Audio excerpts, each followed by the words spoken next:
Lalu mereka keluar dari desa untuk mengganti kendaraannya dengan mobil Pak Acil buat menuju rumah sakit kota yang jaraknya sampai puluhan kilometer. Kalau naik motor tidak mungkin, bisa saja sampai di sana subuh-subuh. Malam ini sangat mencengkam Pak Adi, dan Pak Acil beserta istri Bu Adi sangat cemas ditambah lagi jalan yang gelap dan berkabut ditambah lagi kesunyian jalan. Padahal baru pukul 8 malam. Keadaan di gunung emang tidak menentu. Hati-hati Pak, jalannya licin, ucap Bu Adi kepada Pak Acil yang sepertinya ketakutan. Iya Bu, ini sudah pelan, bohong Pak Acil. Padahal Pak Acil tadi melihat seorang wanita di pinggir jalan yang mengenakan pakaian kerjaan. Dan benar saja tiba-tiba di depan mobil mereka ada wanita yang melintas tanpa melihat mobil yang melaju dengan kecepatan sedang.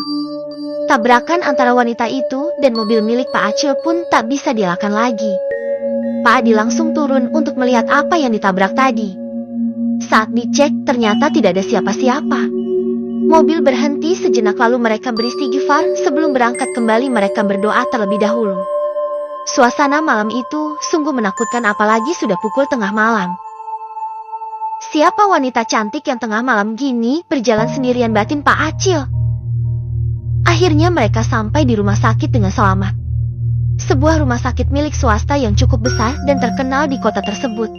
Sengaja Nisa langsung dilarikan ke rumah sakit ini biar tidak pindah-pindah lagi, seperti rumah sakit yang ada di desa.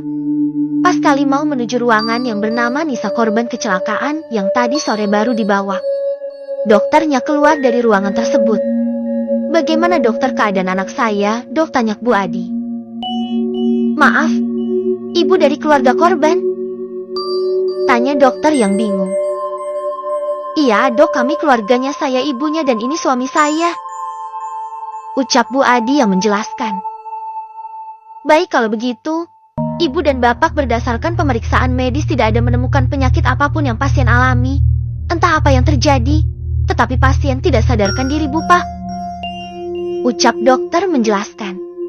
Yang membuat Bu Adi merasa heran. Jika dalam waktu 3 hari pasien tidak ada perkembangan yang baik, terpaksa pasien harus dibawa pulang, sambung dokter. Pak Adi sama Bu Adi hanya bisa pasrah dan berdoa. Keesokan paginya Pak Adi dan Pak Acil pulang ke desa Lintang. Biar Bu Adi yang menemani putrinya di rumah sakit.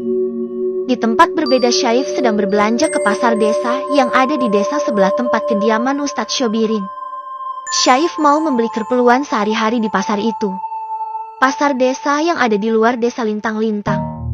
Aneka makanan dan bahan pangan dan keperluan lainnya semua ada di sini. Desa Lintang manfaatkan pasar itu untuk menjual hasil panen mereka. Saat Syaif baru tiba di pasar dan ingin membeli sebuah sayuran dan kopi, tidak jauh dari lokasi Syaif berdiri, ada seorang wanita tua yang berdiri yang merhatiin Syaif. Cah bagus, mereneo melu aku, ucap wanita itu kepada Syaif, anak tampan, kesini ikut aku. Maaf nenek, siapa? Tanya Syaif. Koe bakal ketemu karo Irengen Jagat, ucap nenek itu lalu pergi begitu saja. Kamu bakal ketemu Irengen Jagat, entah apa maksud dari perkataan nenek tadi. Syaif tidak ambil pusing, Syaif tidak mengerti. Saat menginjak ke desa Lintang banyak sekali hal aneh yang Syaif alami. Ada Mas Syaif, sapa Aisyah yang baru tiba di pasar. Melihat Mas Syaif yang pernah datang meminta izin buat tugas kuliah.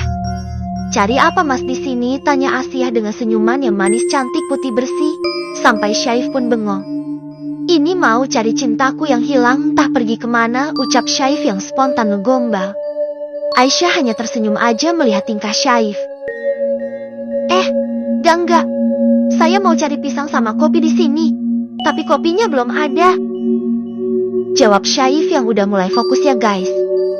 Syaif ketagihan setelah minum kopi khas desa Lintang yang dibuat oleh Aisyah pas hari itu. Entah kenapa dia tiba-tiba pingin minum lagi. Gak usah beli kopi Mas. Kebetulan kami masih menyimpan banyak kopi di rumah. Aisyah jarang minum Mas.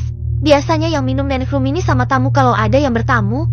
Kalau Mas pingin, datang aja ke rumah. Biar Aisyah bungkuskan buat Mas Syaif, umpan Aisyah sambil tersenyum. Tidak usah Mbak, takut merepotkan.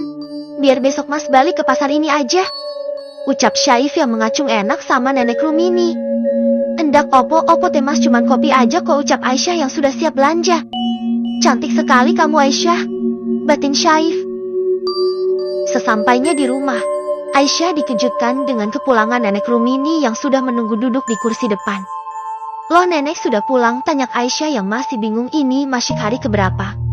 Apakah gagal ruwetnya batin Aisyah? "Nenek masuk saja dulu biar Aisyah masakan buat nenek makan. Pasti nenek capek," ucap Aisyah yang penuh kasih sayang terhadap neneknya. "Nenek mau minum kopi dulu sambil nunggu sebentar," pinta nenek Rumini. "Bentar ya nenek," ucap Aisyah lalu ke belakang. Saat Aisyah mau antarkan kopi ke ruang tamu, Aisyah tidak melihat ada orang di ruang tamu.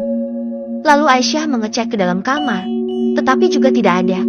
Aisyah nggak ambil pusing karena ia tahu kadang nenek Rumini selalu tiba-tiba saja muncul dan hilang begitu saja. Tetapi saat ingin tidur, entah kenapa perasaan ia merasa tidak enak setelah tahu neneknya pulang. Karena terus dibayang Jen, dengan rasa khawatir akhirnya Aisyah mencari neneknya keliling desa. Tidak biasanya neneknya belum pulang udah mau menjelang malam. Waktu sudah menunjukkan jam 7 malam akhirnya Aisyah pulang ke rumah.